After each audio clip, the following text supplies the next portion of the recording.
Hey, how's it going? Trent Goodbody, Freedom from Government here. Uh, I got a couple questions for you guys. Um, how many of you out there travel without a license? Would you consider traveling without a license if the legislature passed a law saying that you didn't need one to travel to the store or to church or to work?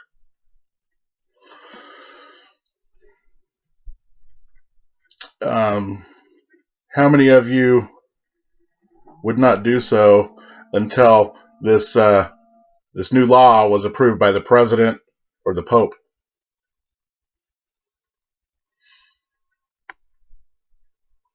I got another question out there. How many people smoke pot? Do you think that the new legislation legalizing pot in quite a few states across the country was done overnight or happened by itself? Or did it take people fighting to get that to happen? Now, I like to go way past statutes and legislation. I know that doesn't even apply to me unless I am a public servant. But how many more of you would feel comfortable traveling if it were legal? You see, free people have a common law and constitutional right to travel on the roads and highways that are provided by their government for that purpose.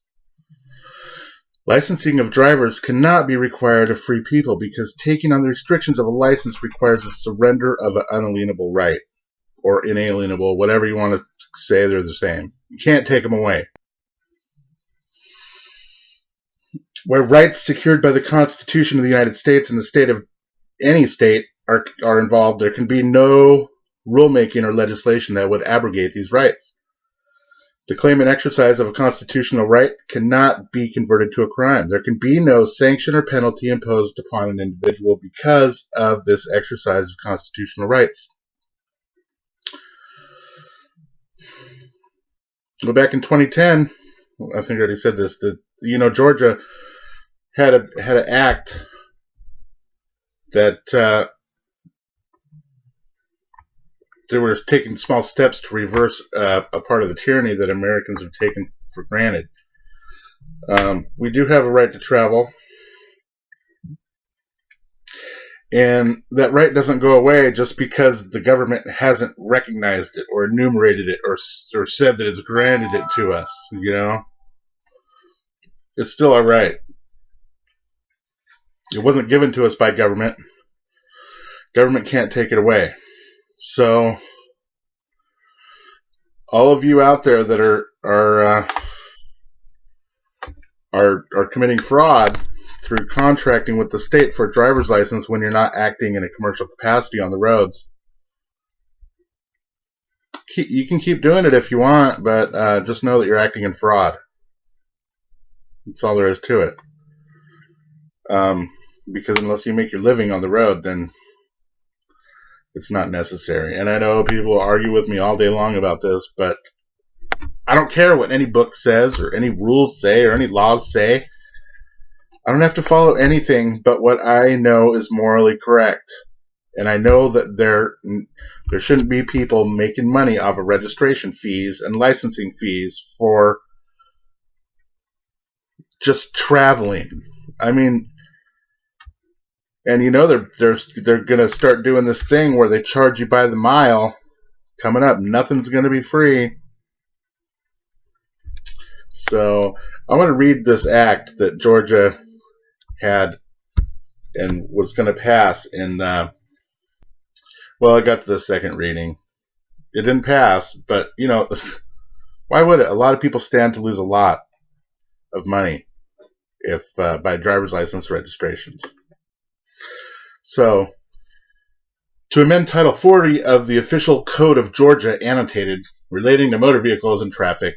Traffic is always commercial, by the way. So as to repeal Chapter 5 relating to driver's licenses, provide for a short title to report the findings of the General Assembly regarding the constitutionality of certain laws relating to driver's licenses, to provide for an effective date, to repeal conflicting laws, and other purposes. Be it enacted by the General Assembly of Georgia. This Act, Section 1, this Act shall be known and may be cited as the Right to Travel Act. Section 2, the General Assembly finds that 1. The free people have a common law and constitutional right to travel on the roads and highways that are provided by their government for that purpose. Licensing of drivers cannot be required of free people because taking on the restrictions of a license requires a surrender of an inalienable right. Let that one sink in.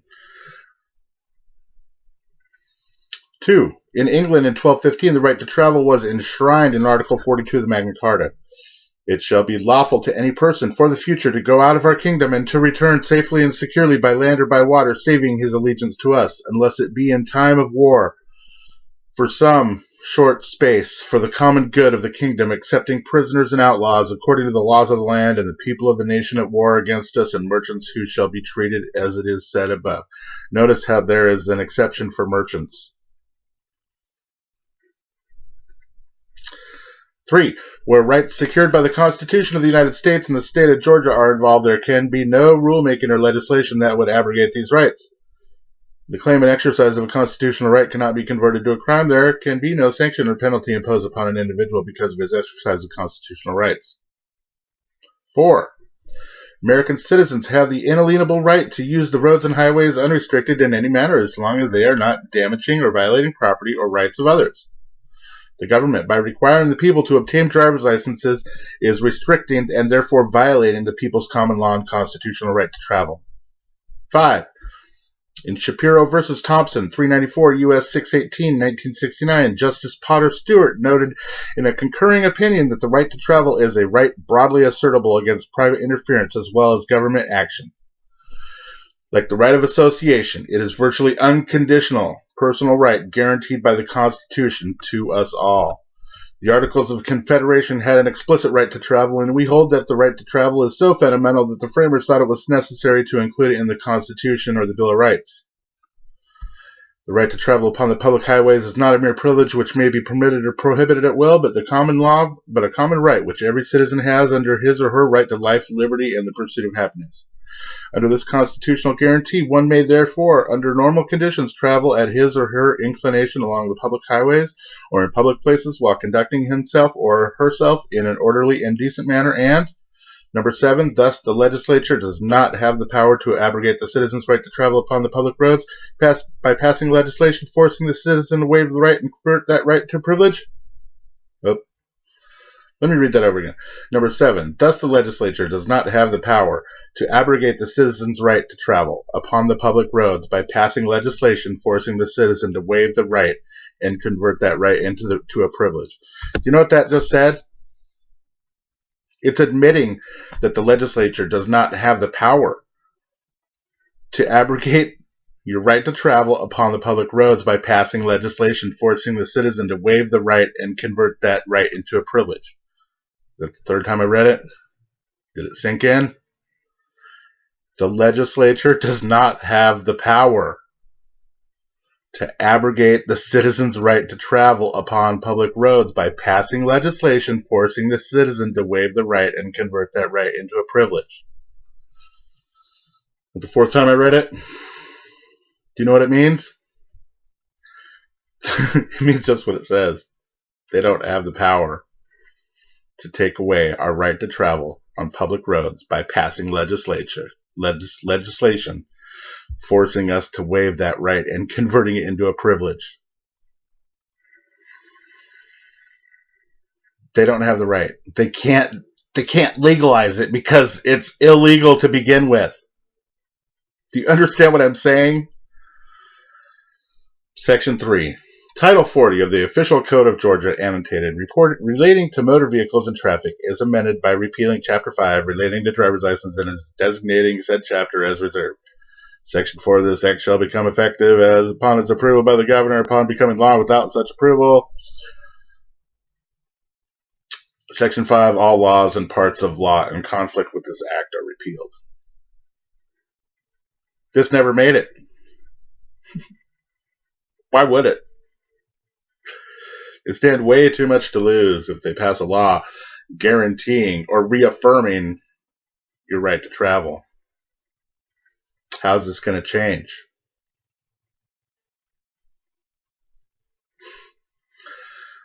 Well, it's going to change little by little, and it's going to be the information that does it.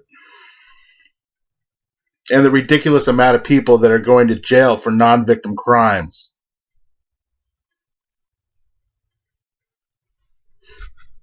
That's all I have to say this time. Have a great night. Talk to you soon.